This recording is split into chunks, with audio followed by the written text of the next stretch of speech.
Nous sommes ici au jardin d'agronomie tropicale de Vincennes.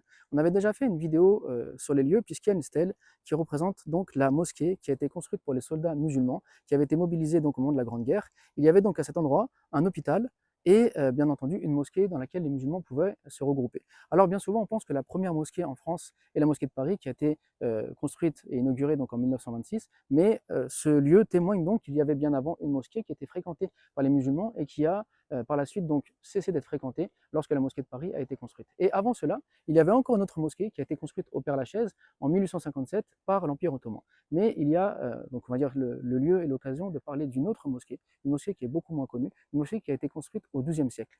Et il ne reste aujourd'hui plus de traces, si ce n'est une rue qu'on appelle la rue Mahomet, donc dans la ville de Buzancy, pardon, dans les Ardennes. Et alors l'histoire de cette mosquée est assez intéressante. Il y avait un soldat croisé qui a combattu à Jérusalem. Et il a été fait prisonnier par Salah ad-Din et ses hommes. Salah ad-Din lui a autorisé de pouvoir quitter sa prison afin d'aller regrouper la somme nécessaire pour payer sa rançon. Et donc l'homme, très honnête, est parti à la recherche de l'argent. Sauf qu'il n'a pas réussi à avoir l'argent nécessaire pour payer sa rançon. Et il est retourné voir Salah ad-Din. Et donc Salah ad-Din, étonné donc de son honnêteté, a accepté de le libérer même sans le paiement de la rançon. Sauf qu'il lui a donné deux conditions. La première, qu'il appelle ses enfants Saladin, donc Salah ad-Din, et la seconde, que sur son armurerie, il mettent un croissant donc en signe de reconnaissance envers Salah ad-Din. Et c'est ce que l'homme a fait. Et l'homme, lorsqu'il est retourné donc en France, il a décidé de construire une mosquée. Non pas une mosquée qui était fréquentée par les musulmans, puisqu'il n'y avait pas de musulmans, mais une mosquée en hommage de la gentillesse et de la grandeur d'âme de Salah ad-Din.